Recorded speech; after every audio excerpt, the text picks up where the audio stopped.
Hello बच्चों, कैसे हो आप सब लोग। उम्मीद है सभी बच्चे मौजे में होंगे। मौजे में? सर मौजे में नहीं, हम मज़े में हैं। मज़े में, मैंने कहा मज़े बोलो या मौजे बोलो, बात बराबर है।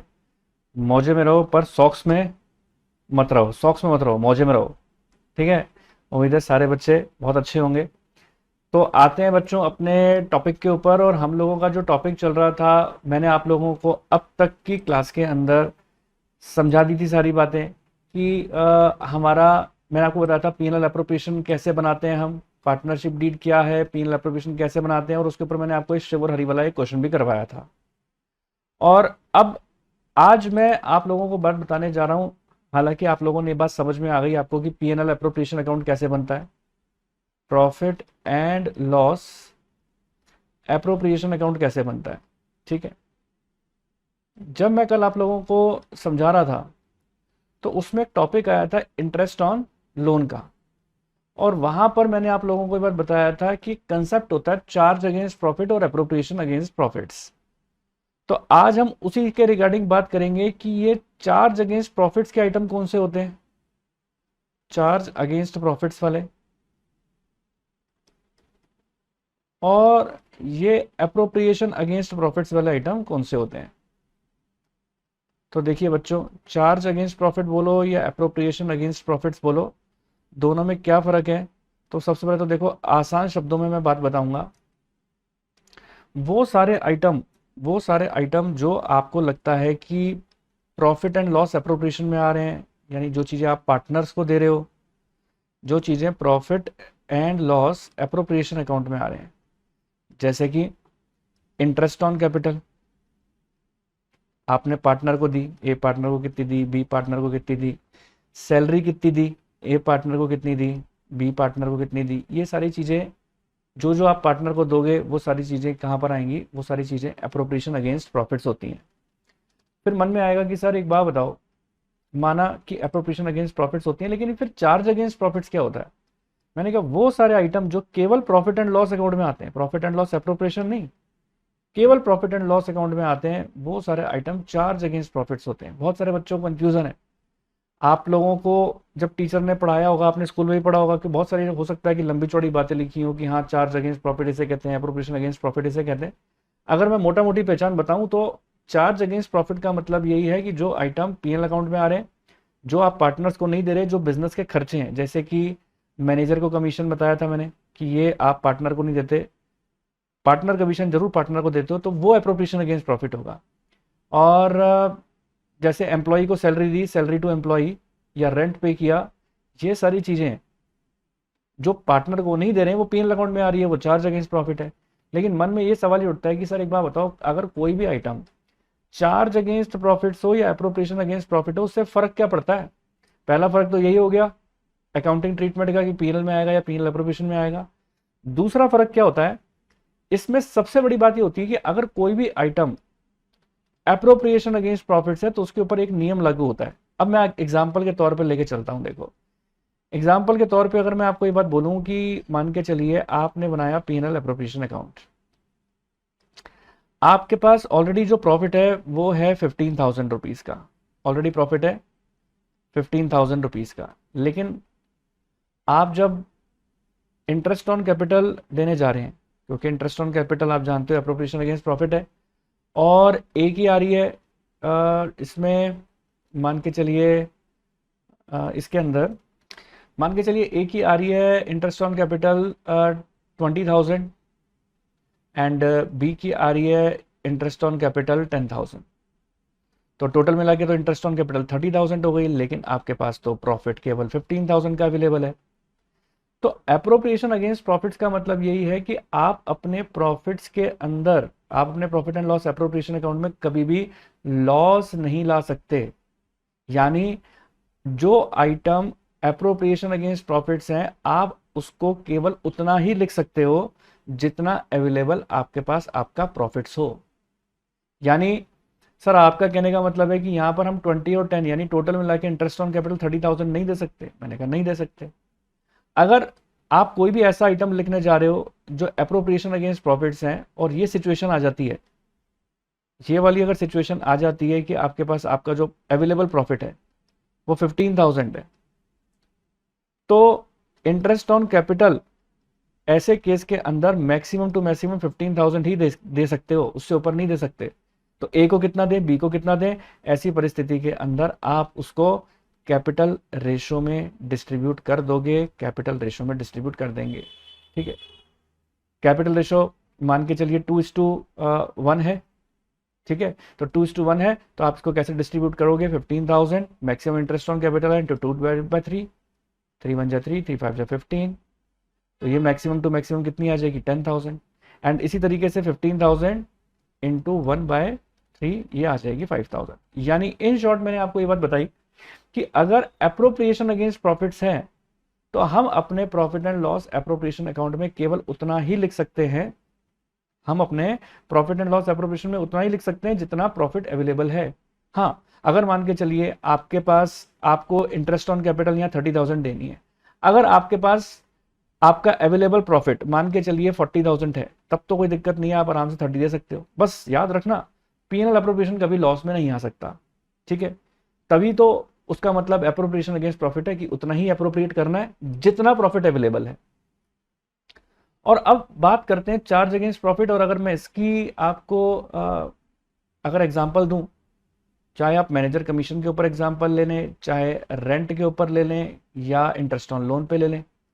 अब एग्जांपल के तौर पे चलो पीएनएल अकाउंट में मैं इंटरेस्ट ऑन लोन के ऊपर एग्जांपल लेता हूं। मान के चलिए सेम एग्जांपल ले रहा हूं, नेट प्रॉफिट आपके पास अवेलेबल है 15,000, और अगर आपका इंटरेस्ट ऑन लोन क्वेश्चन के अंदर दे रखा है और आपने कैलकुलेट किया, अगर आ जाता है 20,000, तो ऐसी परिस्थिति के अंदर even if it involves firm in losses, चाहे पीएनएल अकाउंट में लॉस ही क्यों ना आ जाए, आप पूरा पूरा दोगे। इसमें वो क्राइटेरिया नहीं होता कि जितना प्रॉफिट अवेलेबल है उतना ही दो, ऐसा नहीं होता, आपको पूरा देना है, चाहे फिर वो फर्म लॉस में ही क्यों ना चली जाए।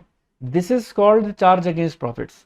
यानी तभी मैंने बताया, इसको पहचानने का सबसे बढ़िया तरीका क्या है कि ऐसे जो जो आइटम ऐसे हैं जो आपको ऐसा लगता है कि वो आइटम हमारे पीएनएल अकाउंट में आ रहे हैं, तो ऑब्वियस सी बात है, चाहे आपके पास सफिशिएंट प्रॉफिट ना भी हो, उसके बावजूद भी आप उसको पूरा पूरा देंगे।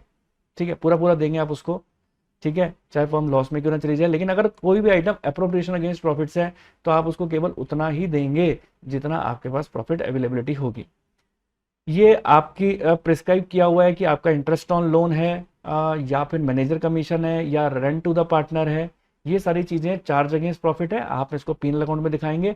एक चीज का याद जरूर रखना, चाहे सफिशिएंट प्रॉफिट ना भी हो, उसके बावजूद भी पूरा पूरा दे देना, लेकिन पीएनएल अप्रोप्रिएशन अकाउंट में केवल हम उतना ही देंगे जितना प्रॉफिट हमारे पास अवेलेबल है। तो उम्मीद करता हूं ये टॉपिक आपको अच्छी तरीके से समझ में आ गया होगा। समझ में आ गया है तो लाइक करने में देरी ना करें। देखिए, आपके इस लाइक से ही मुझे मोटिवेशन मिलता है और मैं नए नए वीडियोस आपके लिए और लेकर आता हूं, नए नए टॉपिक लेकर आता हूं। जितना आप अपने फ्रेंड सर्कल के साथ शेयर करेंगे, रेगुलर मैं वीडियोस लेकर आता रहूंगा।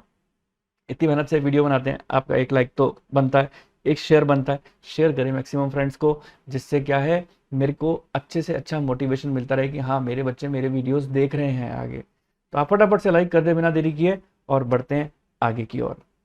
तो देखिए बच्चों, जैसे कि आप देख सकते हो नोट्स के ऊपर भी मैंने लिखा हुआ है charge against profit and appropriation against profit. Charge against profit के अंदर प्रॉफिट एंड लॉस जो कौन कौन से आइटम होते हैं आप देखेंगे यहाँ पर। तो rent paid for the premises, ये आपका पीएनएल अकाउंट का आइटम है। इंटरेस्ट ऑन लोन, ये आपका पीएनएल अकाउंट का आइटम है। ये सब चार्ज अगेंस्ट प्रॉफिट है।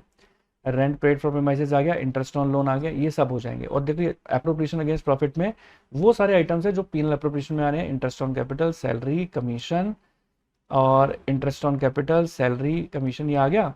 और अब आप देखिए, यहाँ पर मैंने ये बात बताई भी है कि अगर आपके पास 5,000 में रेंट अगर 7,000 का है, तो even if it involve firm in losses, 2,000 रुपये लॉस में क्यों ना आ जाए, पीएनएल अकाउंट में आप पूरा पूरा देंगे क्योंकि वो चार्ज है। और अप्रोप्रिएशन अकाउंट के अंदर क्या आ रहा है, अप्रोप्रिएशन अकाउंट के अंदर साफ लिखा हुआ आ रहा है कि अप्रोप्रिएशन में आप उतना ही देते हैं जितना आपके पास अवेलेबल है। जैसे आपके पास 5,000 रुपये अवेलेबल है, लेकिन आपका इंटरेस्ट ऑन कैपिटल 7,000 बनता है, तो 7,000 नहीं दे सकते, केवल 5,000 ही देंगे। जो भी ये सारे नियम उन सभी आइटम्स पर लागू होते हैं जो पीएनएल अप्रोप्रिएशन में है। तो चलिए बच्चों, इसके ऊपर देखो एक क्वेश्चन है, मैं आप लोगों को करा देता हूँ। ये इंटरेस्ट ऑन लोन का क्वेश्चन है।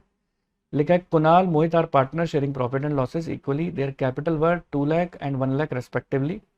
On 1st October 2023, Kunal and Mohit advance a loan of rupees 30,000 and 10,000 respectively to the firm. Determine the amount of profit and loss to be distributed among the partner for the year ended 31st March 2024 and also prepare profit and loss account in each of the following cases. अब देखो वो cases कौन से हैं। अगर कहते हैं कि आपके पास मान के चलिए प्रॉफिट 3,000 रुपये का अवेलेबल है, मान के चलिए ये देखिए प्रॉफिट है हमारे पास 3,000 का अवेलेबल, और पार्टनर ने कितने एडवांस किया है, लिखा है ना 1 अक्टूबर 2023 में कुणाल ने और मोहित ने लोन दिया था, लोन 30,000 का और 10,000 का। तो ये देखिए 30,000 का लोन दिया है तो 30,000 के ऊपर 6% निकाला 6 मंथ का। अब आप बोलोगे 6 मंथ का क्यों? क्योंकि लोन कब दिया है? 1 अक्टूबर पे दिया है ना, ईयर एंडिंग 31 मार्च पर हो रहा है, तो 1 अक्टूबर से लेकर 31 मार्च तक हमारे कितने होते हैं? 1 अक्टूबर से 31 मार्च तक हमारे 6 महीने होते हैं, ठीक है बच्चों। तो इसलिए 6 महीने का अपने कुणाल का निकाल लिया। ऐसे ही मोहित ने दिया था 10,000 रुपये का, तो 10,000 के ऊपर 6 महीने का 6% निकाला, 300 आ गया। तो यहां पर आपने फर्स्ट वाले केस के अंदर देखा हम बनाएंगे पीएल अकाउंट क्योंकि ये चार्ज अगेंस्ट प्रॉफिट है, लेकिन यहां समस्या नहीं है क्योंकि क्वेश्चन के अंदर आपको दे रखा था कि आपके पास ऑलरेडी प्रॉफिट 3,000 रुपये का है। अगर 3,000 रुपये का आपके पास प्रॉफिट है, इंटरेस्ट ऑन लोन 900 और 300 है, आप इजीली दे सकते हैं, है ना, और आपका बैलेंसिंग फिगर कितना आ जाएगा 1800, ठीक है, आ गया। अब इस 1800 को अपन ने बराबर बराबर बांट दिया। लेकिन केस नंबर 2 के अंदर बोल रहे हैं कि अगर आपके पास 1200 रुपीज का, अगर आपके पास 1200 रुपीज का प्रॉफिट है तो ऐसी स्थिति में आप क्या करेंगे? देखिए 1200 रुपीज का नेट प्रॉफिट है, इंटरेस्ट ऑन लोन 900 और 300 मिला के भी 1200 रुपए, बल्ले बल्ले, कोई प्रॉब्लम नहीं है, इजीली आप दे सकते हो, है ना। केस नंबर 3 क्या बात बोलता है? केस नंबर 3 बोलता है 1,000 रुपए का प्रॉफिट है तो क्या करोगे? ओ माई गॉड, 1,000 रुपए का प्रॉफिट है तो क्या करेंगे? अब आप ये देखो 1,000 रुपए का प्रॉफिट है और इंटरेस्ट ऑन लोन कितना आ रहा है? 900 300 यानी 1,200। अब आप कैसे दोगे? तब भी हम पूरा पूरा देंगे। अगर ये एप्रोप्रिएशन अगेंस्ट प्रॉफिट होता ना तो समस्या होती। आप 1,000 रुपए का प्रॉफिट है, पूरा 1,200 रुपए दे दो, चाहे 200 रुपए का आपका लॉस में क्यों ना चला जाए। तभी मैंने लिखा है it is charge against profits. उसी तरीके से देखो बच्चों, अब अगला वाला केस देखो। अब आप अगला वाला केस की अगर मैं बात करूं कि अगर वो बोलते हैं आपके पास प्रॉफिट तो छोड़ो लॉस हो, तो क्या करोगे? प्रॉफिट तो नहीं है, लॉस है।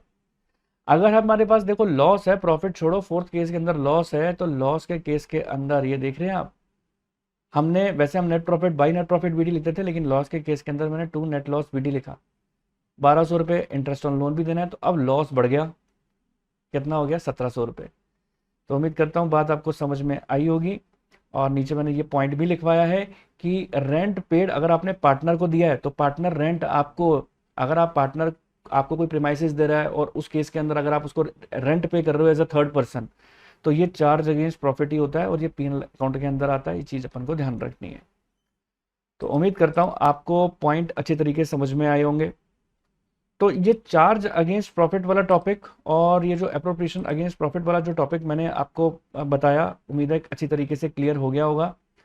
और हालांकि नो डाउट मैं इसके अंदर जो आपको पढ़ा रहा हूँ वो एक शॉर्ट समरी के अंदर, फास्ट ट्रैक के अंदर पढ़ा रहा हूँ। मेरी लाइव क्लास चलती है, लाइव क्लास देखिए, लाइव क्लास को क्या कहते हैं अटेंड करने के लिए, वैसे तो देखो ये जो मेरी क्रॉलिंग टेक्स्ट के ऊपर जो मेरा नंबर आ रहा था उस नंबर पे आप मुझे कॉल कर सकते हो, स्क्रीन के ऊपर दिए हुए नंबर पर आप मुझे कॉल कर सकते हो और अपना लाइव क्लास का डेमो बुक कर सकते हो, ठीक है।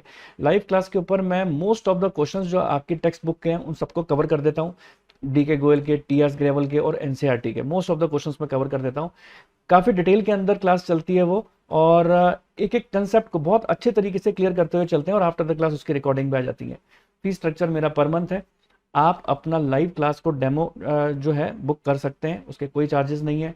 स्क्रीन के ऊपर दिए नंबर पर फटाफट से मुझे कॉल करें और मेरे चैनल को लाइक कर दें, सब्सक्राइब कर दें और अपने फ्रेंड सर्कल के साथ शेयर कर दें, ताकि आने वाले समय में इसी तरीके के जो फास्ट ट्रैक जो वीडियोस हैं मैं लेकर आता रहूं। क्योंकि यूट्यूब के ऊपर आपको बहुत सारे वीडियोस ऐसे मिलते होंगे जिसके अंदर बहुत लेंदी तरीके से बता रखा होता है, तो आपको रिवाइज करने के अंदर या पढ़ने के अंदर बहुत समय लगता है। तो आप फटाफट से चैनल को लाइक कर दें। आने वाले समय में अंदर कोई भी अगर अपडेशन आएगा तो वो भी अपना CBSE से लिंकअप में आपको देता रहूँगा। मिलते हैं अपने नेक्स्ट वीडियो के साथ, तब तक के लिए ओके, टाटा, बाय बाय।